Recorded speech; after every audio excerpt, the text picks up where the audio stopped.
mics are on. I hope everyone can hear us well. It is great to see all of you here today, and a big thank you for joining us. And a warm welcome to Bob Elliott, who is a great friend of CBS and the courses I teach here in global macroeconomic investing and macroeconomics more generally. I'm Brett House. I'm a professor of practice here in the economics division, and I'll be facilitating our discussion today. We are very honored to have Bob back with us. He is the co-founder, CEO, and CIO of Unlimited Funds, and he is here to share insights from his journey in markets, policymaking, and entrepreneurship. And as I mentioned, Bob is a great friend both personally and to CBS. He's spoken 6 times in the elective that we offer on global macro investing. So not just a friend, but an institution at this point. Bob's company, Unlimited Funds, was founded in 2022 in New York by Bob and his partners.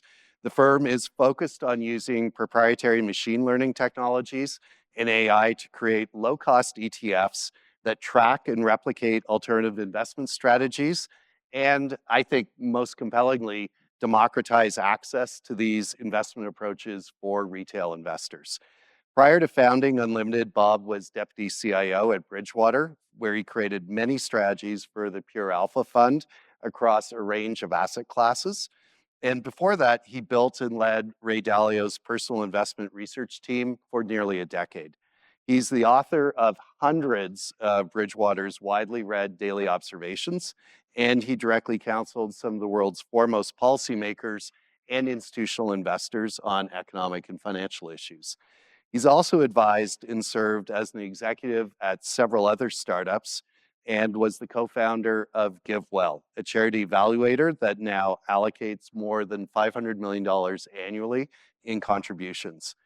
Today's talk is part of CBS's Sylphin Leadership Speaker Series, which brings influential business leaders like Bob into conversation with you here for candid, discussion-driven sessions focused on both leadership, career development, and entrepreneurship journeys. So Bob, it's particularly apposite to have you here and ask you all to join me in welcoming Bob back to CBS. Thank you. That's quite the introduction. Well, I mean, you're quite the guest, so we need to make the proportions a tailor, you know. On brand, because it's on purpose, I promise you. I've said to Bob often, you know, the quality of the dress is inversely proportional to the insights, and so you're getting great insights from Bob today. Bob, we've noted in conversations several times that careers look neat and tidy in retrospect, but rarely so in the moment of their development. What were some of the key decisions that took you from being a botanist as an undergraduate at Harvard to bringing hedge fund strategies to everyday investors? Oh, I mean, it's an interesting. It's interesting to look back on it because I could probably spin a yarn about why it was all carefully planned to be that way, and in reality, I think like most people who eventually go on a variety of different paths, it was really around. It wasn't planful at all. It was in many ways every day looking at the opportunities that were out there and finding the things that were going to be the most interesting to me in the moment.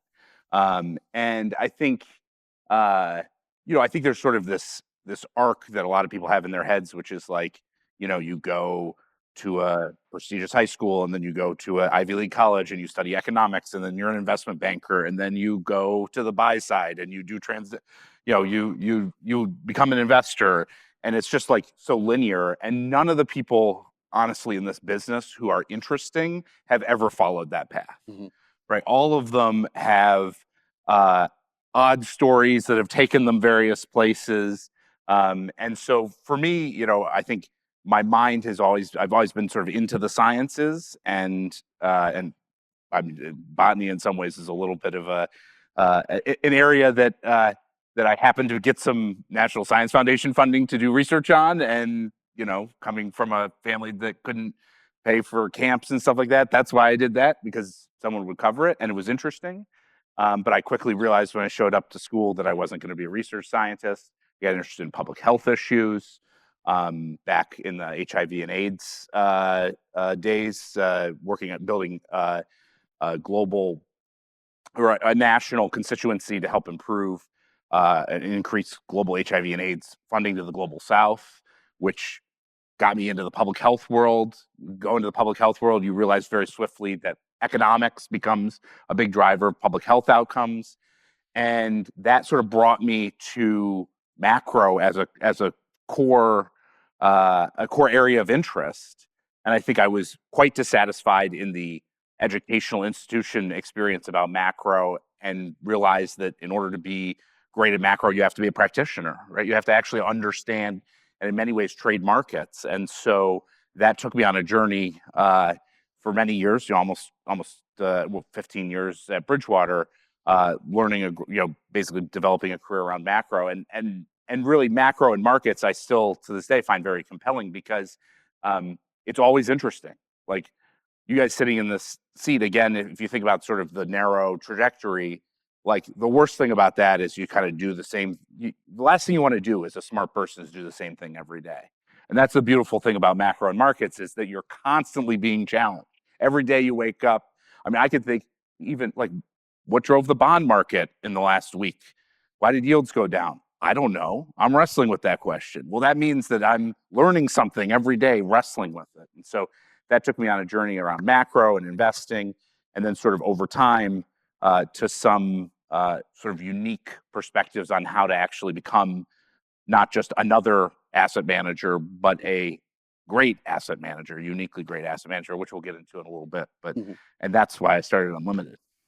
And so taking us through that thread, through Bridgewater onward to Unlimited, some of that is about the translation of academic macro into markets, policy into markets, and vice versa.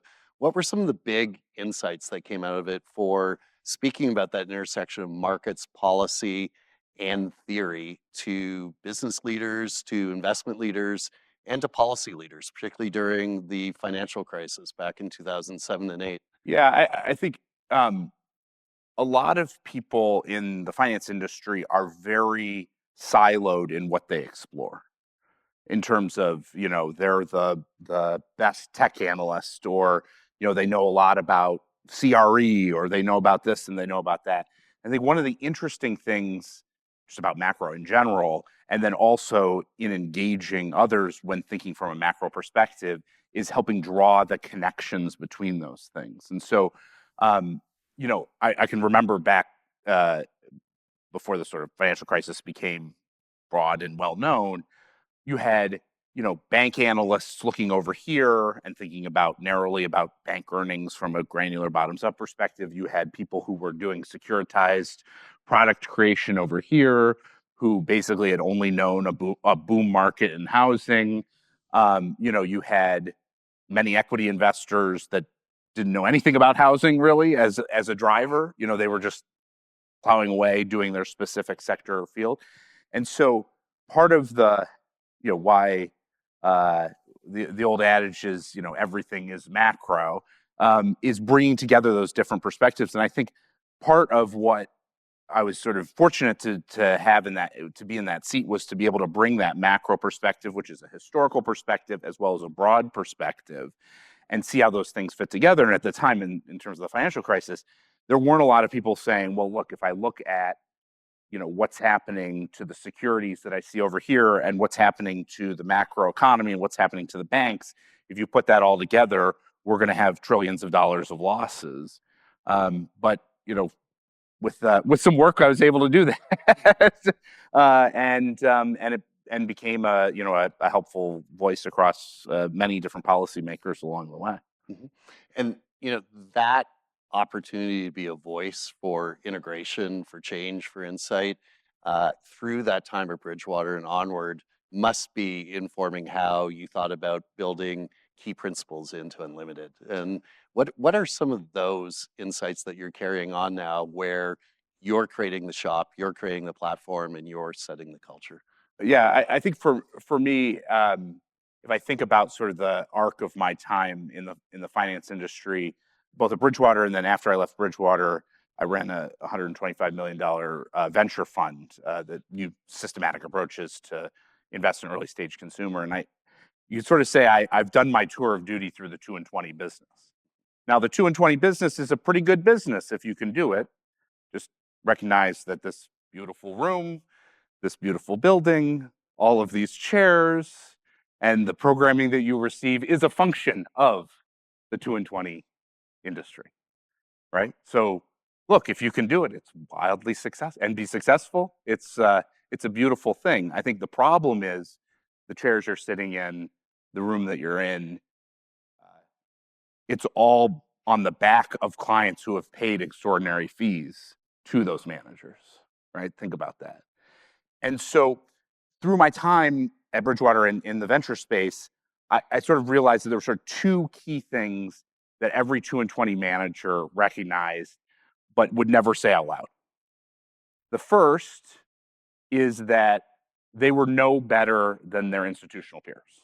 That was the first thing. Now that is that's quite a point because they're all jockeying out there to various clients saying, well, I'm smarter than this person. I'm smarter than this person. They're going on Bloomberg. And no one on Bloomberg is saying, I'm about average to my institutional peers, right? No one's doing that. But when you look at the data, it's unambiguous. Is that, in any one year, some managers might do better, some managers might do worse, et cetera, et cetera. But over time, once you become an institutional quality manager, you're all about the same. So that was the first thing I sort of recognized through my career trajectory. The second thing I recognized, which definitely no one would say out loud, is that we were getting paid way too much. Way too much. And what I mean by that is there's the old adage, where are the customer's yachts? And man, did I see that up close, right? All of these fees being extracted by hedge fund managers and the venture capitalists accruing to themselves without the clients really benefiting nearly as much as the manager. I mean, what is the story? Something like 50% of all hedge fund returns over the course of the last 3 decades have gone to the manager, and only 50% has gone to the client. That's a shocking distribution there. And so I realized if you take those 2 points, those 2 sort of core insights about how the world works, which is we're making too much and everyone is basically equivalent, there is actually only one path to be a great asset manager. And it is not trying to be smarter than all your peers. The best way to be a great asset manager is to diversify across managers. And number 2 is to cut the fees. That's how you become a great asset manager. That gives you the highest probability of success of becoming a great asset manager. And so that's what Unlimited is all about, basically taking those 2 insights about the 2 and 20 industry and saying low cost diversification, which has totally changed, low cost diversified approaches, which has totally changed stock and bond investing, bring that to the world of 2 and 20. Now, I probably won't be able to finance one of these beautiful buildings, but investors are going to be a lot better off for it. Mm-hmm. And let's dig into your vision for Unlimited a little further, because those 2 insights are compelling. Why is it so important then, if none of these managers are particular consistent standouts, to deliver a low-cost version of those strategies to investors? What is it that is so compelling about democratizing access to those hedge fund strategies? Yeah, I mean, from my perspective, if you basically say, look, I've got 3,000 hedge fund managers. They spend, I don't know, $100 billion a year beating markets. Mm-hmm. Guess what? They're pretty good at beating markets. Right? They hire all the smartest people. They have incredible cutting edge technology. They're great at beating markets. The problem is, each one at any point in time has its own unique perspective on markets that might be a little better, it might be a little worse, might be a little better, a little worse. And so what that tells you is actually the wisdom of the crowd mm-hmm. is actually much smarter. Wisdom of that crowd is actually much smarter than any one manager in any one moment. Mm-hmm. And so that's interesting. And of course, people who've been around the institutional asset business long enough know that there's, of course, fund of funds and things like that try and aggregate managers together. And so it's not like this was an altogether shocking, insight. But the problem with a lot of that fund of funds type structure that exists in the business is that, you pay the managers, and you pay yourself, and now we got fees, and we got too many fees. And so that is kind of the real challenge there with that sort of structure. And so our idea was something pretty different, which was to take those concepts of diversified manager diversification, but instead of building funds to invest in the managers, what we did is build technology that looks over the shoulder of how the managers are positioned in real time, sees how they're generating the returns, takes that understanding, translates it into a replication of their positions, and then that we can use to back, ETFs and things like that, strategies, which you mentioned at the outset. And the neat thing about that is that I like to say I had basically hired 25,000 hedge fund analysts. I probably hired some of you guys Mhm. through this process, really. Mhm. Synthetically. Synthetically. I haven't paid you a dime, Yeah. just the way I like it. Mhm. Right? No, the great thing about that is because we've replicated how they're operating without having to pay the star PMs their millions of dollars and pass through fees and all that nonsense, right? We can offer it to people at a much lower cost. And the thing that people don't recognize is that the most reliable alpha you can generate is fee alpha. That is the most reliable alpha, plain and simple, right? You can always compete on fees. Now, you still have to deliver the returns. And so that's a whole, that is not a trivial exercise to replicate how these managers are running money. But if you can deliver something close to that at low fees, you've got a very compelling value proposition. Now, these sessions are about an opportunity for you to converse with our guests. So I only have two more questions, and then I'm going to throw the baton to you to carry on the conversation. When you ask your question, please try to be brief and do introduce yourself so Bob knows who you are and where you're coming from.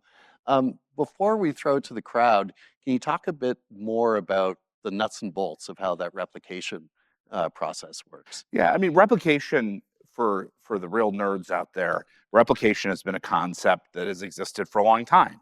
It's actually it started with Sharp of the Sharp ratio. For those of you who might be familiar with that, where he was trying to infer from mutual fund active equity managers back in the '90s, like what was driving their returns, um, and uh, and he sort of, that process, and then Andrew Lowe that came afterwards and a set of work there really was focused on, look, you could see a pattern of returns. You could say, well, managers are exposed to stocks and bonds and the currency and oil and things like that. And you can run rolling regressions and basically infer how they're positioned.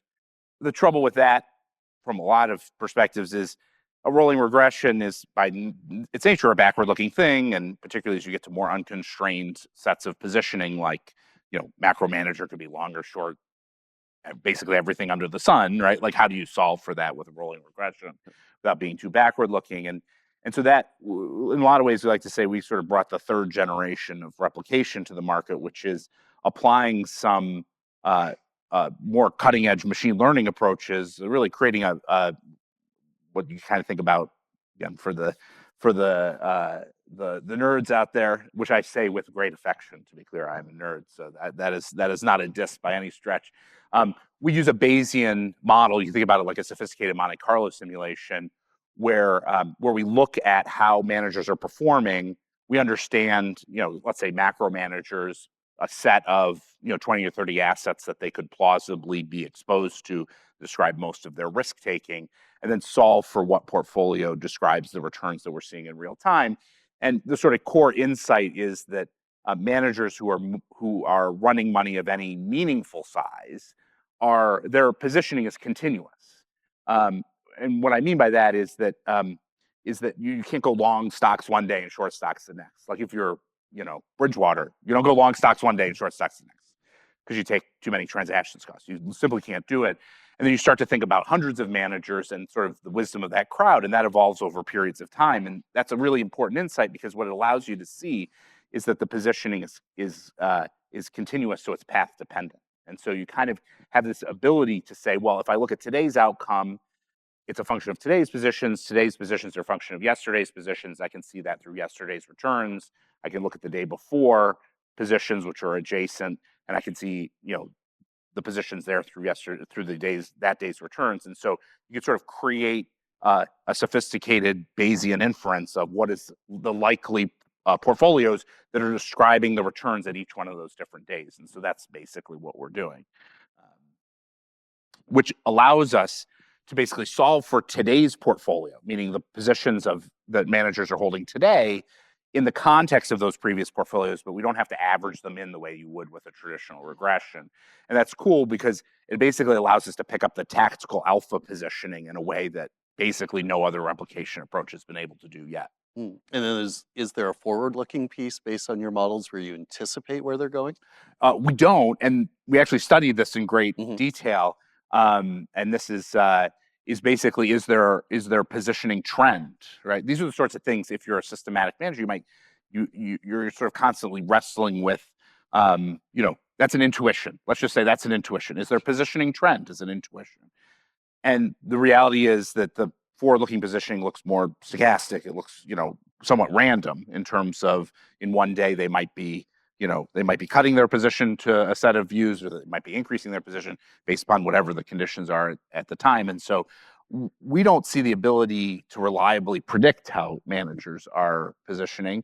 Rather, just simply observing what they're doing in pretty much real time gives us a very good understanding of what's happening. And because we're doing it with technology instead of paying people to come up with the views, we can just do it at a lot lower cost. And so that's ultimately what investors care about is not how lovely the building is of their manager or the art on the walls or anything like that. They don't care what the gross of fees returns of any strategy is. They care what the net of fees returns are. And so remember, if you can deliver something at a much lower cost, a similar strategy or approach at a much lower cost, there's a big gap there that you can take advantage of. So with the advent of AI and the incredible advances we're seeing, even in the last few weeks, how should business students who are coming from a range of backgrounds be thinking about positioning themselves around skills and technologies to be part of the work you do, to be part of markets more broadly, or to think about their career in other aspects of business right now? Yeah, I mean, it used to be, I'm not that old, but when I was in school, it was, become a computer science major and you'll be in great shape, right? And I think there's real challenges to that theory that we're seeing in real time today. And I think that the biggest challenge with that idea is that folks are too focused on skills rather than creativity and interests, curiosity, right? Curiosity and creativity, because that's the thing that's really going to drive it. Because I can tell you, having been a systematic, big quotes, literally a systematic investor for 20 plus years, like what I was doing in 2005 is very different than I wouldn't even imagine the things today that we're doing with our technology in 2005. And so the most important thing you can do is to be a constant skilled learner, meaning like you're going to be constantly pushing yourself to learn new techniques, new approaches, new things, and explore different areas. And I was just, as a simple example, I was just interviewing an intern recently, and he was talking about his research into the impact of Syrian refugee placement on Canadian educational outcomes. Now, you might say, you might appreciate this. We're from two sides of the border. Exactly, so, exactly. You're speaking to me. Exactly. So what does that have to do with having a job at a systematic investment firm? On the surface, nothing. But part of the thing, it's an interesting problem. I won't go into it in too much detail here, but that the exploration of that question gave that person both showed a curiosity, interested in how do you solve that problem against an ambiguous problem that wasn't obviously, it wasn't just there's some stats and you just solve it, right? So how do you go solve that problem? A set of techniques to do it effectively that had to be learned along the way, and just a curiosity to just explore open space. And so that's what you got to, that's the thing that's going to make you wildly successful. My co-founder, Bruce, is over 70 years old. He's an adjunct professor down at NYU. And the thing that constantly amazes me is I'm telling you, every week he's telling me about some new technique, new papers, new things that he's doing. And how did he build a successful hedge fund career for 50 years? Literally through that process of every day pushing himself to learn more, the curiosity to learn more, and that's how you become successful over time. It's not about what you know; it's about what you can learn. Absolutely. Let's explore the curiosity in the room now. I invite your Here's your questions test. on any aspect of Bob's work, career, approach to markets, or otherwise. Please, at the front. I'm here. And so curious about the 220 system on replicating venture capital and private equity. How does that work? Because if it's an ETF, how do you replicate it? Do you just buy it on the back end and hold it until like you sell it? And second, we're in a room full of MBAs, and you're at the other side. Why did you not do an MBA? I stalked your LinkedIn. Why did you not do an MBA, and what went behind the thinking process? Yeah, so I'll to answer the first question.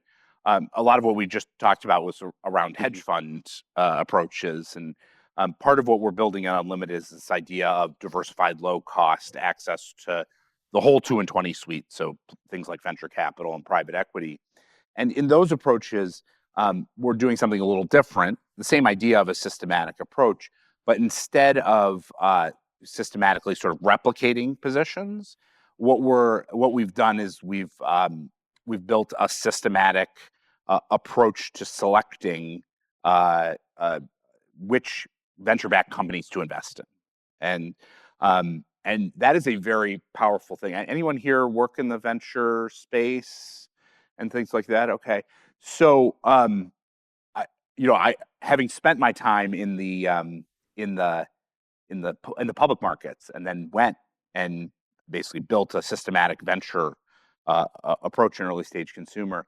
The thing that is fascinating about venture is just how poor the decision making is of most venture investors.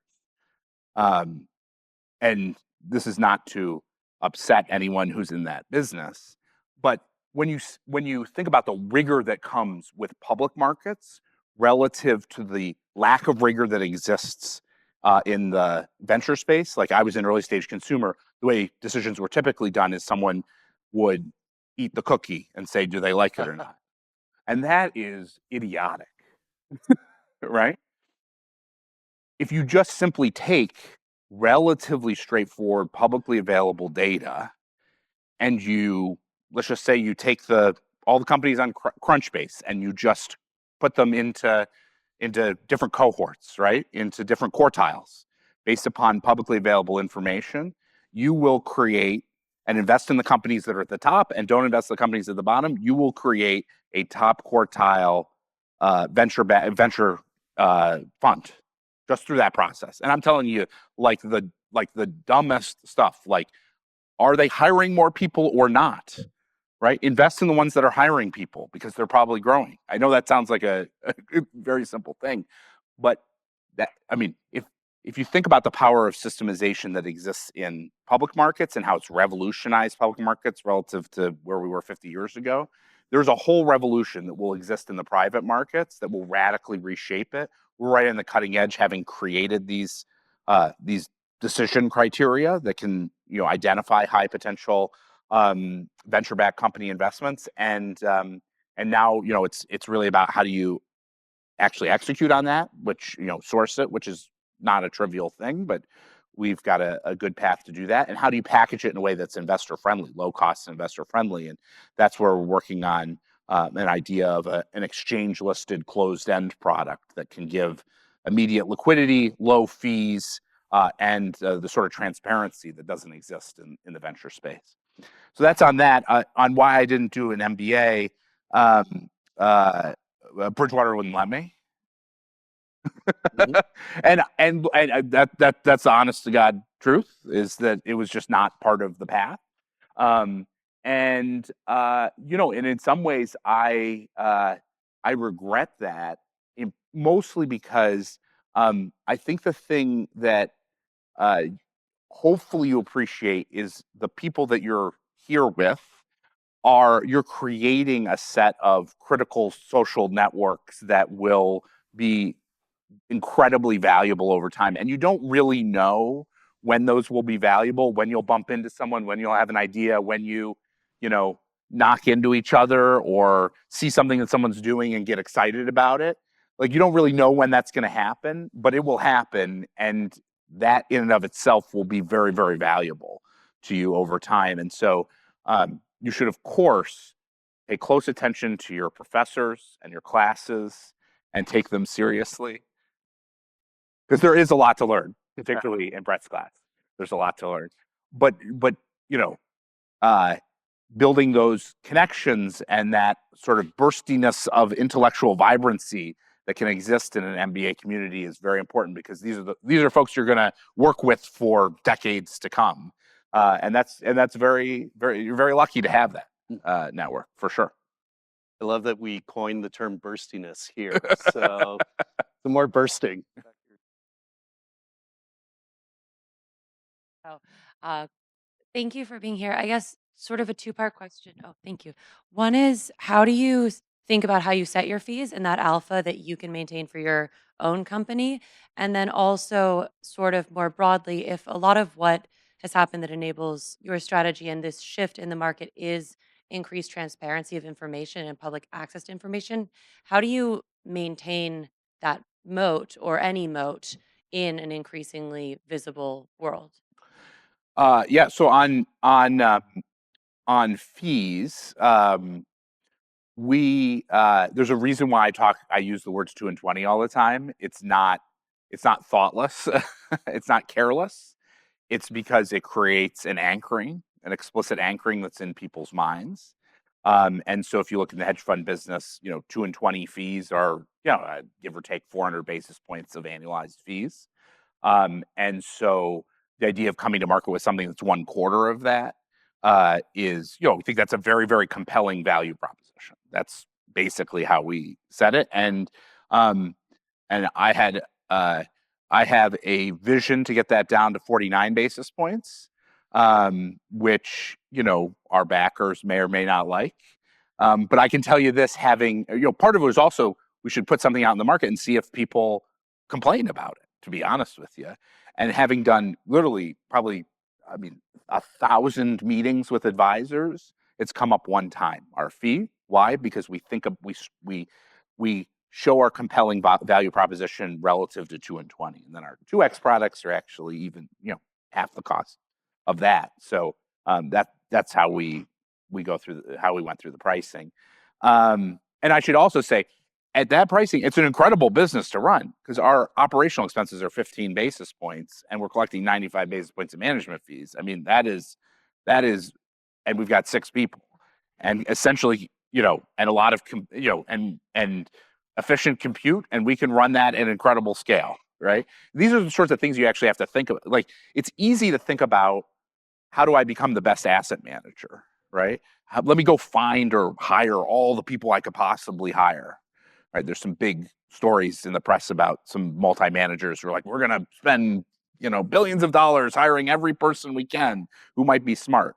And the answer is, those are bad. That's a bad way to run a business, right? When you think about a business, you got to think really hard. An asset management business, you got to think about what's your edge and how do you do it in the most cost-effective way possible. Because if you don't, you're going to blow up your business. And lots of people do that, including the one that I'm making reference to, the multi-manager I'm making reference to. Your second question, this is like, I feel like these questions are, do you guys get trained by looking at the questions in the Fed meetings where they always ask? I have 2 questions that are totally unrelated to each other. I'm just joking. Sounds like a good press corps to me. I know. That was a Fed press conference joke there. Hope you all appreciated that one. Yeah, one for the nerds for sure. Your second question was, how do you maintain a moat in this space? Mm-hmm.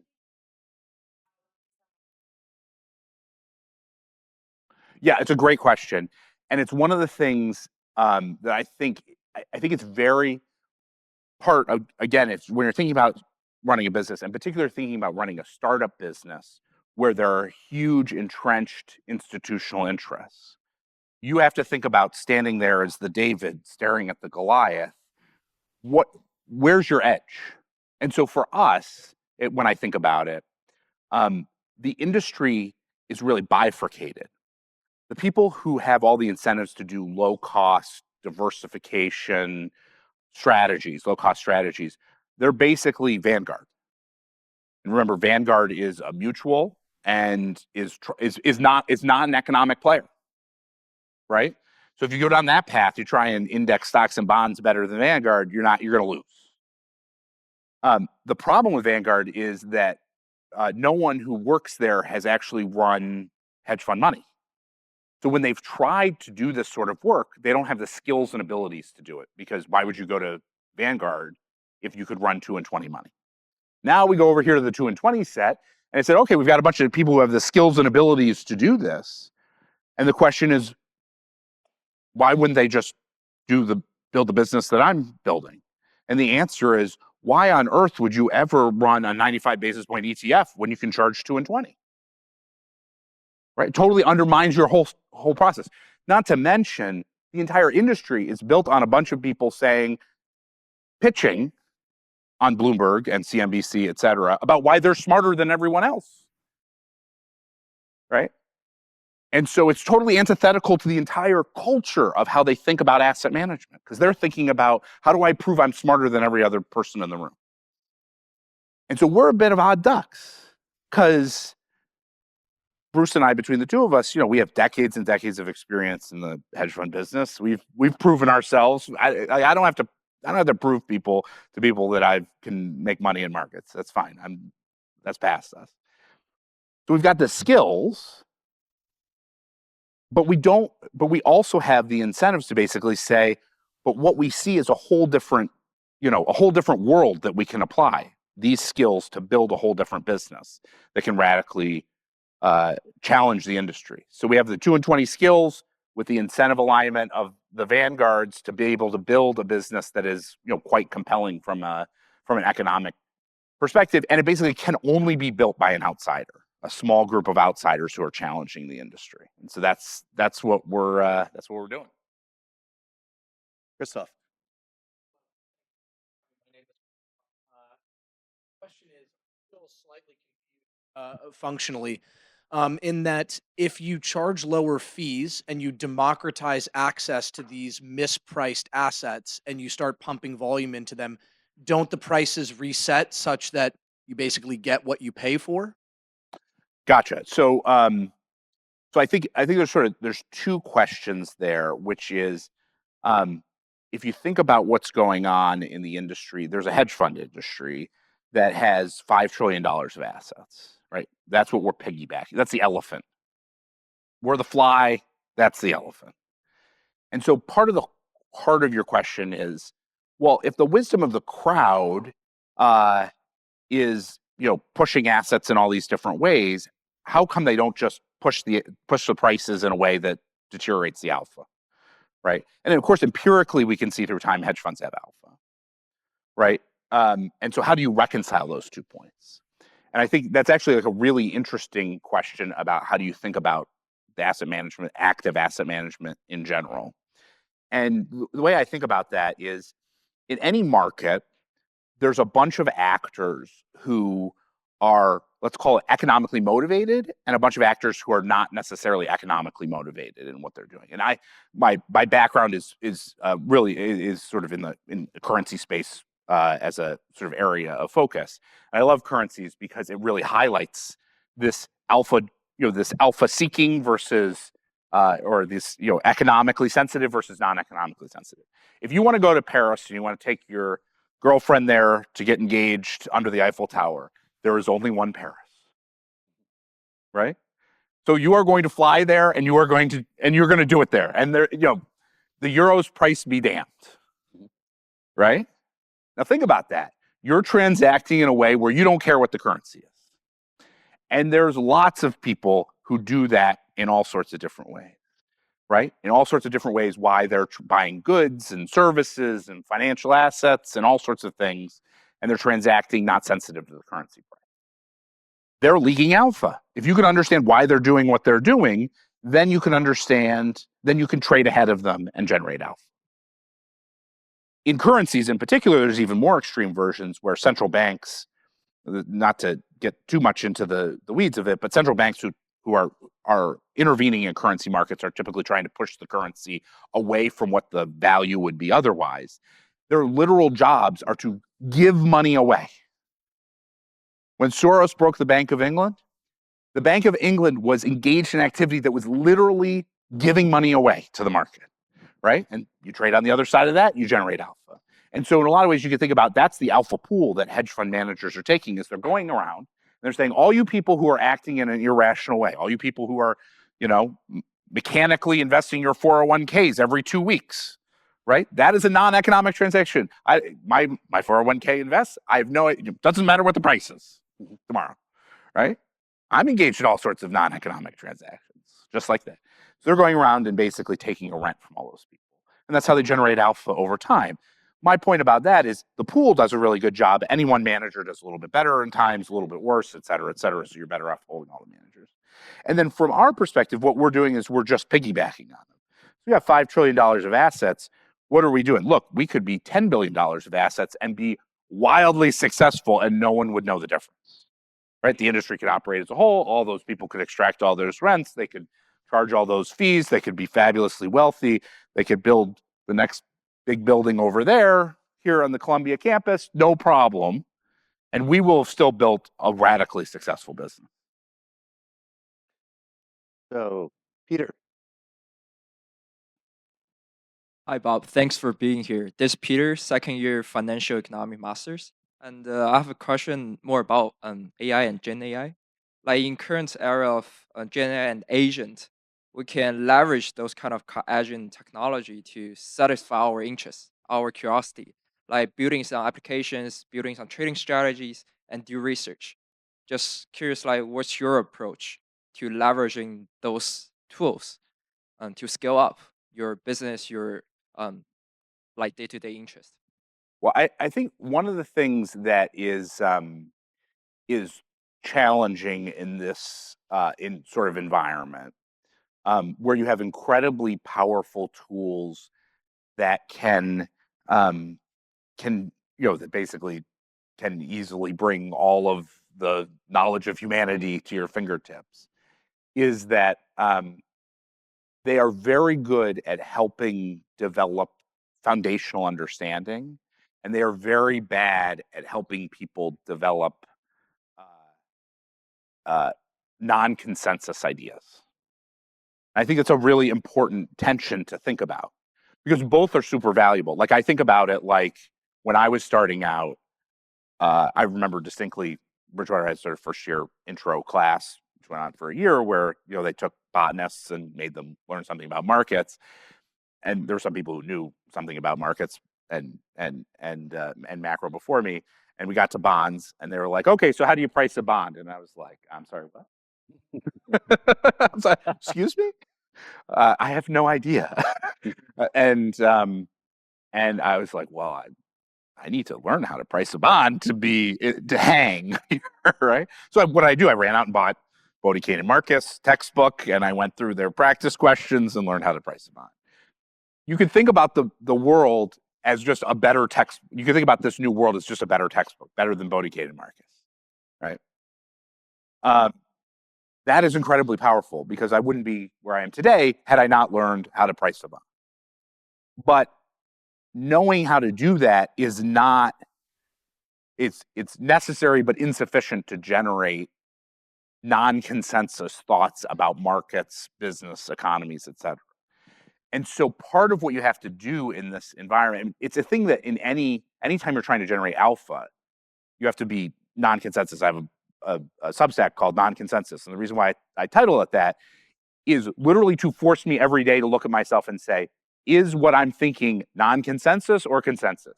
Because consensus thought doesn't do you any good. Consensus is already in the price of markets. It's already reflected.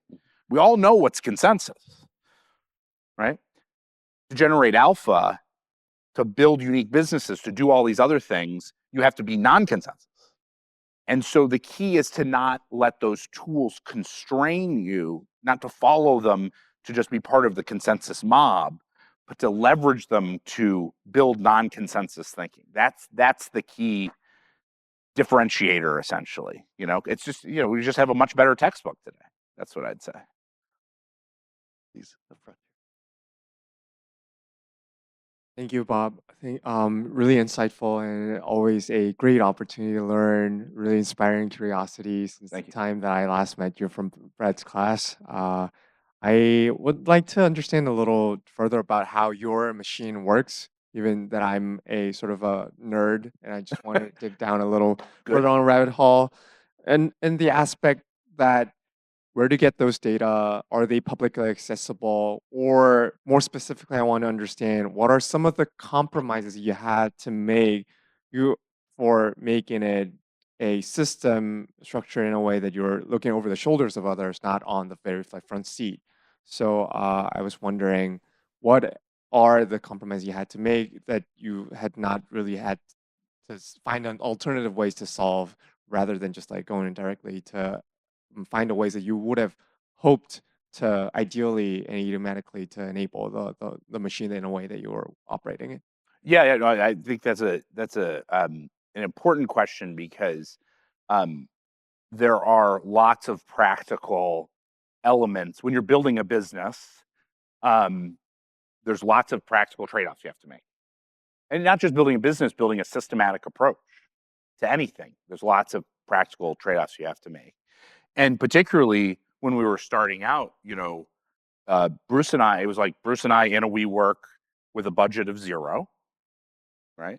And so it's like, okay, well, how do you build a world-class asset manager that challenges the industry without spending any money?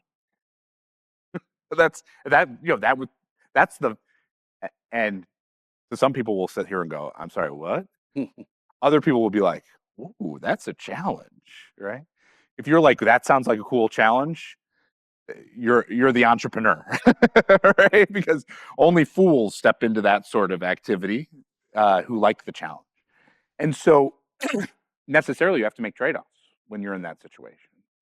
And so as an example, so what we do is we gather, so a simple example is, how do you know what hedge fund performance is? Well, there's lots of different ways to do it. You could call them on the phone, they won't pick up the phone. You could be an LP in all their positions. Well, I don't have a few $1 billion laying, like we can't do that. So what we do instead is there's a lot of performance information that exists out in the world. And we systematically gather that performance information that's out in the world from a variety of different data providers in a way that is sensitive to the cost of trying to do that, because you could spend millions of dollars doing that, right? So we do that. And as a result, we get a pretty good understanding of how, the industry is performing in relatively close to real time. So that's one of the challenges. That's one of the compromises. Of course, I'd rather know literally every fund, all their performance, all of that stuff. I can't do that. So I have to compromise and look at indices and infer from indices. Now, that's not a problem because we know that the wisdom of the crowd is better than any one manager. So actually, the indexes are probably the best instantiation of what we're looking for. Under the hood, in terms of the way we approach the problem, the sort of inference part of the problem, that's sort of the input part of the problem, the inference part of the problem. I think one of the key things, if you've been through the world of building systematic approaches, is particularly when you're sort of in the trading macro assets sort of world, is that you've got to constantly balance this idea of being comprehensive, but also being parsimonious in how you're approaching a problem, because you want to build something that's robust enough so that there's lots of different environments, but you don't want it to be everything under the sun. So if you take a simple example like macro managers and how they position, well, look, macro managers in general, they're long and short things like currencies, commodities, fixed income, equity indices, credit, things like that. Now, the way that they develop those approaches, meaning the way they implement it, could be lots of different things: swaps and options and structures and all this different stuff. But the reality is I can't track all that stuff. But at a wisdom of the crowd level, you can basically say, are they long gold or short gold, right? And that's not 100% perfect in terms of how they're positioned, but it's 90% good. And 90% good built in a robust way is going to be much more compelling from a business proposition than being 100% perfect on something you can never do, right? And so that's really that that trade-off. And part of that is also building something that is, robust enough to live into the future. Part of the challenge anytime you do something that's systematic is the challenge of over optimization, right? So that you're trying to build the perfect thing and try and generate the perfect curve and all that stuff. And even well-intentioned people can find themselves in the black hole of over optimization. And so part of what you learn over time is you actually want to be purposefully de-optimized, right? You want to be purposefully not, you want to purposefully include all of the different markets, not just the markets that have done well recently. You want to purposefully include, all of the different hedge fund indices rather than a couple that might look better over a period of time. So that building that, because that's what builds that robustness. So if anything, I actually, in some cases, think the fact that we had to build in a way that had less resources available than, say, a huge institution actually helped us create something that was more robust, more and more thoughtful to that trade-off between complexity, simplicity, and robustness. Alex. Okay. All right. Over here, David. Hi, Bob. CBS grad. I do insurance-linked security work with the Environmental Defense Fund, but my question is a culture one for you. So the allure of these funds for so long was kind of exclusivity and, I guess complexity, but you kind of flipped that narrative on its head. So do you find this compelling amongst your peers or are they kind of like, hey, you're kind of trying to change the curtain and, Yeah. So for perspective, the group that has blocked me the most on Twitter are hedge fund managers. Seriously. And why? Because I piss them off. Imagine you walk into a room with a professor and you say, nice to meet you. I just want you to know that you are actually no better than any of your peers. How do you think that would make them feel? Not so good. And then if you're like, no, actually, I've got a great deal of empirical data to support the fact that you are no better than any of your peers over time. That makes them even angrier because you start touching the nerve on that, right? These are highly intelligent people. They understand exactly what's going on. But presented with a challenge to their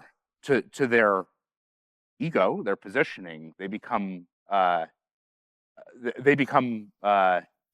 more emotional characters than they are rational characters. I like to say the best thing you can do to a quant is to challenge the thought that they're a master of the universe, right? Because when you do so, they forget all of their quant training.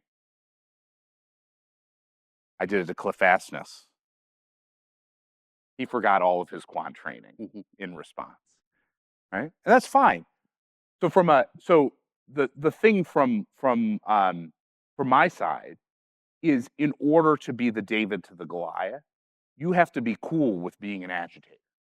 You have to be cool with poking the eye of the big institution. You have to be cool with the hate that you will receive back, right? You have to be cool with that. And that's not for everybody. It's not for everybody to sit there and take it, right?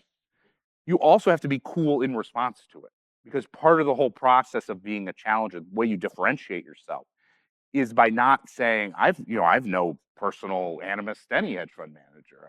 I hope they do great, have wonderful lives. You know what I mean? But but you lose that high ground if you get involved in the emotional exercise. Now, the industry, I am not a saint. But I'm not a saint.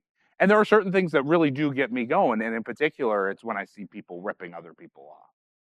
Right.